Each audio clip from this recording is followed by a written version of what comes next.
Assalamualaikum warahmatullahi wabarakatuh.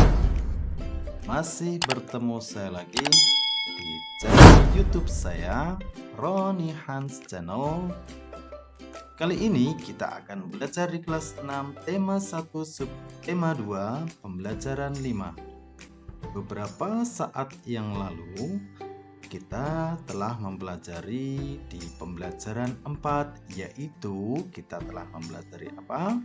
Betul, yaitu kita telah mempelajari beberapa nilai-nilai sikap Pancasila, terutama di sila keempat. Bagaimana cara menentukan kesimpulan? Oke anak-anak, bagaimana kabarnya hari ini? Luar biasa, semoga kita sehat selalu ya. Oke anak-anak, kita lanjutkan ke pembelajaran 5. Kondisi geografis yang sama membuat negara ASEAN memiliki persamaan dalam kegiatan ekonomi terkait hasil buminya. Ayo kita pelajari lebih lanjut. Sebelumnya kita telah mempelajari bahwasanya negara ASEAN memiliki beberapa keadaan ekonomi yang mungkin ada yang sama, ada yang berbeda.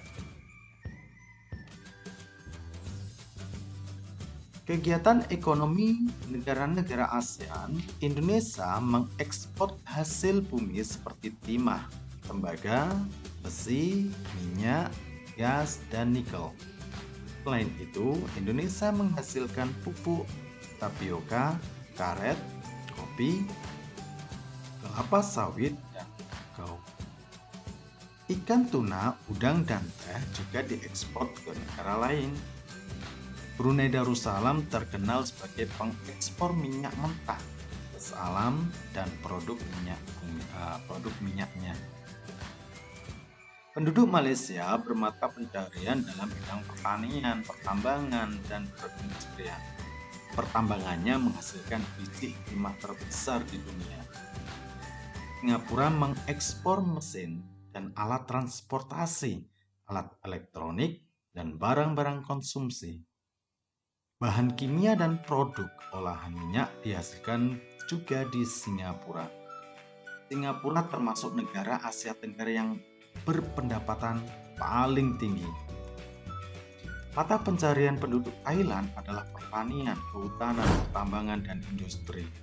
Penghasilan beras terbesar di Asia dan 3 sedunia.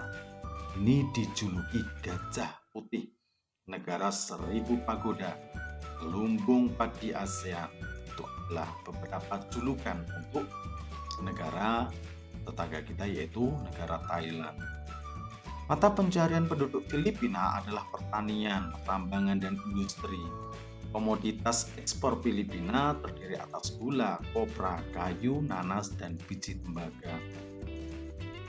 Perekonomian sebagian besar penduduk Vietnam adalah pertanian. Padi merupakan hasil utama pertanian di Vietnam. Industri di Vietnam putih tekstil, semen, pupuk, kaca, dan ban. Pertambangan di Vietnam menghasilkan emas, biji besi, timah, gamping, fosfat, tungsten atau wolfram, dan seng. Hasil hutannya adalah bambu, kina, kayu, dan kayu manis. Terdapat 2 sungai penting, yaitu Sungai Mekong dan Sungai Songkha. Sebagian besar penghidupan penduduk Kamboja di sektor pertanian. Rakyat Laos hidup di sektor pertanian yang menghasilkan beras, jagung, tembakau, jeruk, dan kopi. Komoditas perdagangan Myanmar meliputi kayu, terutama kayu jati, beras, pupuk, dan berbagai barang kerajinan. Ini adalah kegiatan ekonomi di negara-negara ASEAN. Hampir semuanya memiliki penghasilan yang hampir sama, yaitu di bidang pertanian. Hampir semua di negara-negara ASEAN menghasilkan beberapa mata pencarian, yaitu di bidang pertanian. Dan ada beberapa yang pertambangan sama. Nah, dari bacaan tersebut kita bahas. Di pembelajaran 1 kamu sudah memilih 2 negara ASEAN. dan membandingkannya dalam hal kegiatan ekonomi. Setelah itu kamu membaca informasi di atas, lengkapi diagram Venn-mu. Informasi tadi, bacaan tadi yang telah kita baca. Kamu bisa menambah informasimu melalui buku di perpustakaan, mungkin bertanya pada gurunya, atau mungkin bisa mencari informasi di sumber yang lain, bisa searching atau mencari di Google dan lain sebagainya. Nah, ini adalah contoh dari saya membandingkan antara Indonesia dengan Singapura menggunakan diagram Venn. Diagram Venn itu apa? Di mana ada perbedaan di dua negara dan juga ada persamaannya dalam bidang ekonomi. Indonesia ekonominya apa?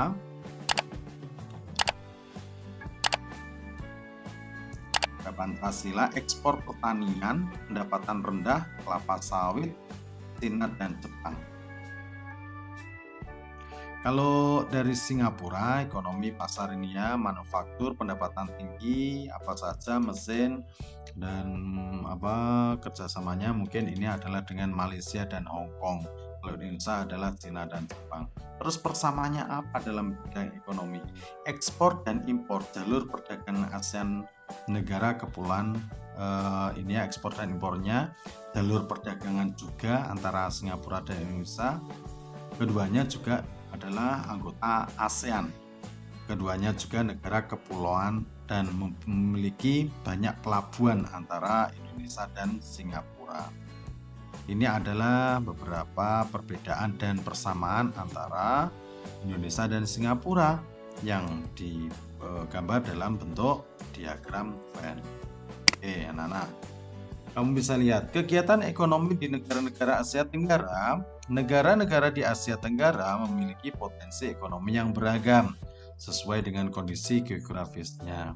Letaknya ya biasanya antara negara-negara ASEAN itu karena letak geografisnya berbeda, sehingga penduduknya juga akan memiliki kegiatan ekonomi yang berbeda.